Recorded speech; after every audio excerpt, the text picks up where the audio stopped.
देश की राष्ट्रीय सुरक्षा के लिए कोई खतरा हो और जिसको न्यायपालिका सजा मुकर्रर कर दिया हो, न्यायपालिका संविधान प्रदत्त जो सुविधाएं है उसमें है, जिसमें देश की जनता का भरोसा हो, ऐसे सवाल पर राजनीति में वोट के लिए मंतव्य देना यह बिल्कुल ही अच्छी बात नहीं है। और कांग्रेस पार्टी को स्पष्ट करना चाहिए कि माननीय राहुल गांधी जी, आप गठबंधन अगर आपने किया है तो आप इस राय से सहमत हैं या असहमत हैं? असम के मुख्यमंत्री हेमंत बिस्वा शर्मा ने कहा कि आधार कार्ड के लिए आवेदन करने वालों के लिए एनआरसी का आवेदन संख्या लेना पड़ेगा। असम के मुख्यमंत्री ने क्या मंतव्य दिया मुझे इसकी विधिवत जानकारी नहीं, लेकिन एक राजनीति के सामान्य ज्ञान के तहत मैं जरूर यह कह सकता हूं कि आधार कार्ड बनाने के लिए विभिन्न राज्यों में अलग अलग मापदंड नहीं हो सकता। अलग अलग राज्यों का अलग अलग मापदंड नहीं होगा कि बिहार का कुछ, उत्तर प्रदेश का कुछ, झारखंड का कुछ। और हमको जहां तक स्मरण है कि असम में एनआरसी किया गया, लेकिन उसकी रिपोर्ट सार्वजनिक हुई नहीं। तो आखिर किसका एनरोलमेंट नंबर? जब वो आम लोगों को चिंता हो जाएगी कि कौन सा एनरोलमेंट नंबर, ये तो कम से कम वहां की सरकार स्पष्ट करे। अमित शाह ने कहा कि कश्मीर में आतंकवाद से बहुत नुकसान उठाया। कश्मीर में ऐसी सरकार थी जिन्होंने आतंकवाद में आंखें मूंद ली थी।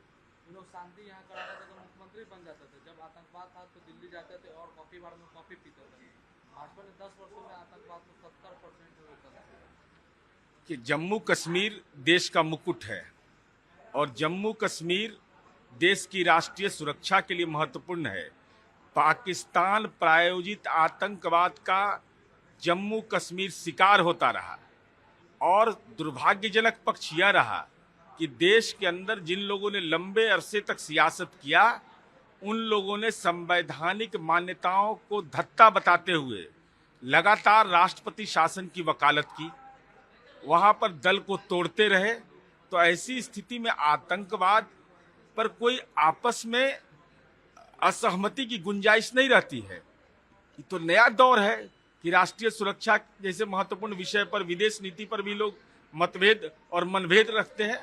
तो यह सच है कि जम्मू कश्मीर में अब शांति का और अमन का दौर लौटा है, विकास की आकांक्षा है, युवाओं में रोजगार की आकांक्षा है और देश की मुख्य धारा से वहां के लोग जुड़े हुए हैं। चंद लोग जो पाकिस्तान प्रायोजित आतंकवाद की साजिश के शिकार हो जाते थे, बौद्धिक साजिश के शिकार हो जाते थे, वैसी ताकतों पर ग्रहण लगातार लग रहा है। फारूक अब्दुल्ला ने कहा कि भाजपा नेशनल कांग्रेस से डरे हुए हैं। नेशनल कांग्रेस को बदनाम करने की हर संभव कोशिश कर रहे हैं, लेकिन हम जीतेंगे और लोगों को किस्मत बदलेंगे। गृह मंत्री अमित शाह से बस इतना कहना चाहता हूँ कि जो भारत बनाना चाहते हैं वो उनके खिलाफ है। भारत सभी का, हिंदू धर्म सब। मान्यवर फारूक अब्दुल्ला जी, आप ही के पुत्र हैं न उमर अब्दुल्ला, जो अफजल गुरु के फांसी पर भी सवाल खड़ा कर रहे हैं। तो वो तो वैसी ताकतें, जो उन्मादी ताकतें, उनके लिए राजनीतिक खाद पानी है।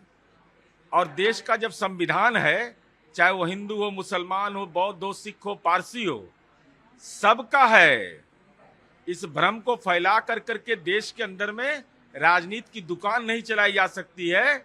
देश का संविधान जो डॉक्टर भीमराव अंबेडकर ने बनाया है, उस पर भरोसा करिए, उन नीतियों पर भरोसा करिए और राजनीति मुद्दों पर ले जाइए। जम्मू कश्मीर के विकास पर ले जाइए, वहां के युवाओं के रोजगार पर ले जाइए, नई पीढ़ी के रोजगार सृजन पर ले जाइए।